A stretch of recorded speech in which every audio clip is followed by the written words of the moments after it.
कानी बहू।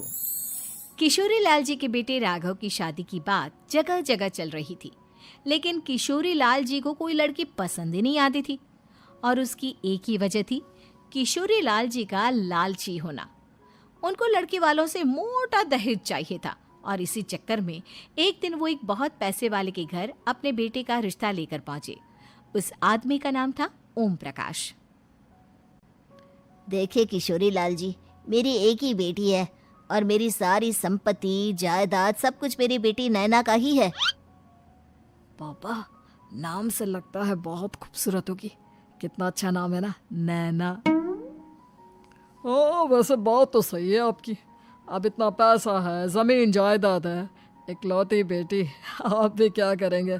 सब कुछ उसे ही देंगे ना। बिल्कुल ठीक पहचाना आपने। बस बेटी की शादी और सारी जायदाद उसके नाम।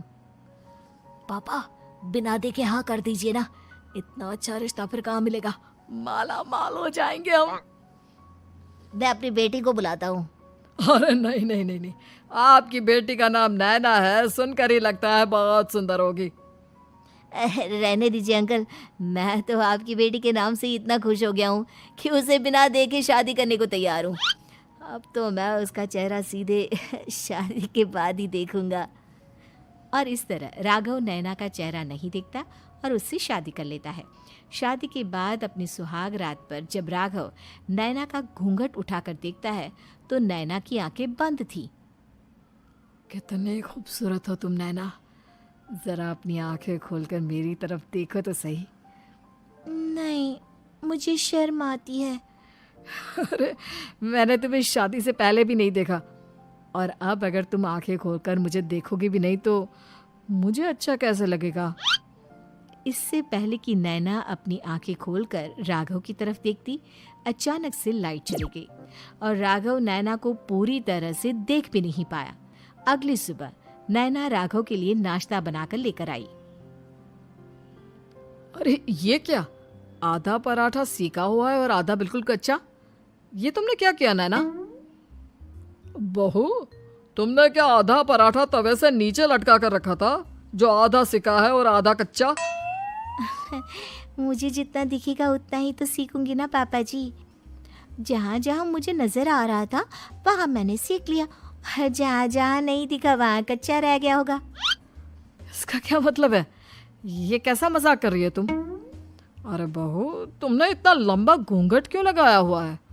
देखो, हमारे घर में बहुओं को बेटी की तरह रखा जाता है, और फिर तुम तो इतना सारा माल लेकर आई हो। देखो, ये घूंघट डालकर रखने की कोई ज़रूरत नहीं है। हाँ नैना, पापा जी ठीक कह रहे हैं, तुम तो आराम से रहो, अपना ही घर समझो।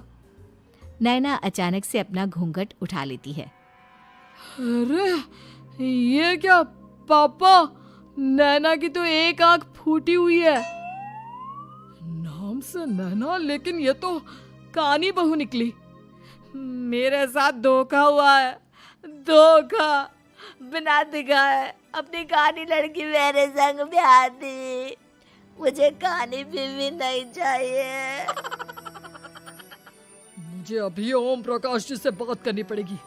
आखिर उन्होंने मेरे साथ ऐसा किया क्यों? अरे, आप लोगों ने ही तो पापा से कहा था कि आप लोग शादी से पहले मुझे देखना नहीं चाहते। अब मेरे पापा पर क्यों इल्जाम लगा रहे हैं? अरे लेकिन उन्हें बताना तो चाहिए था ना कि तुम कानी हो, एक आंख से तुम्हें दिखाई नहीं देता। किशोरी लाल और राघव नाराज होकर ओम प्रकाश को अपने घर बुलाते हैं। पापा जी, ये आपने क्या किया? शादी से पहले बताया क्यों नहीं कि नैना की आंखों में परेशानी है? अरे, आप ही ने तो लड़की देखने से मना कर दिया था। और लेकिन आप बता तो सकते थे। आपको तो हमारी बेटी की प्रॉपर्टी चाहिए थी, वो भी पूरी की पूरी। अब क्या हुआ अगर उसे आधा दिखाई देता है? प्रॉपर्टी तो आपको पूरी मिल गई ना। अरे ये क्या बात हुई? मेरी शादी प्रॉपर्टी से नहीं, आपकी बेटी से हुई है। अब ये तो पहले सोचना चाहिए था, तब तो मेरी प्रॉपर्टी देखकर तुम्हारी जुबान लप लपा रही थी। लेकिन मैं कानी लड़की को अपनी बीवी बनाकर नहीं रख सकता। पापा, कुछ करिए ना आप।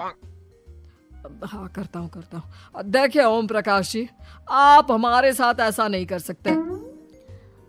और तुम देखो, अगर तुमने मेरी बेटी से शादी तोड़ी ना, तो जो भी प्रॉपर्टी मैंने तुम्हें दी है वो तो पूरी की पूरी वापस ले ही लूँगा, और आधी प्रॉपर्टी तुम्हारी भी लूँगा। अरे मेरी आधी प्रॉपर्टी भला क्यों लेंगे आप?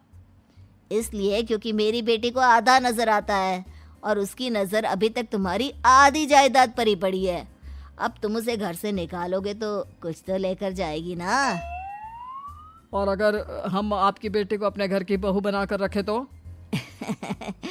तो तुम्हारी पूरी प्रॉपर्टी तुम्हारी ही रहेगी, और जो मैंने तुम्हें दिया है ना, उसमें से बस मैं आधा लेकर जाऊंगा। अरे लेकिन अब आप अपनी दी हुई प्रॉपर्टी में से आधी वापस क्यों लेकर जाएंगे? अगर मैं आपकी बेटी को अपनी पत्नी बनाकर रखने को तैयार हूं तो? इसलिए ताकि भविष्य में अगर तुम मेरी बेटी को धोखा दो तो उसके पास कुछ तो रहे जो पति का हो। वैसे मेरे पास तो बहुत कुछ है, लेकिन अपने पति की कोई निशानी तो उसके पास होनी चाहिए ना। अब अगर तुमने मेरी बेटी को कानी कहा तो तुम्हें प्रॉपर्टी भी कानी ही मिलेगी, पूरी नहीं। जमाए राजा। किशोरी लाल और राघव समझ चुके थे कि वो बुरी तरह फंस चुके हैं और अब उनके पास वहां से निकलने का कोई चारा नहीं है। अब समझ में आया ना, लालच बुरी बला होती है। एक तो तुम्हें प्रॉपर्टी मिली, ऊपर से बीवी मिली, उसमें तुम्हें नखरे भी दिखाने हैं। आए बड़े, चुपचाप बैठो दोनों। कुछ दिनों के बाद नैना राघव की कार लेकर बाजार घूमने निकलती है और जब कार लेकर वापस आती है, ये क्या? एक तरफ से मेरी गाड़ी पूरी खराब हो चुकी है।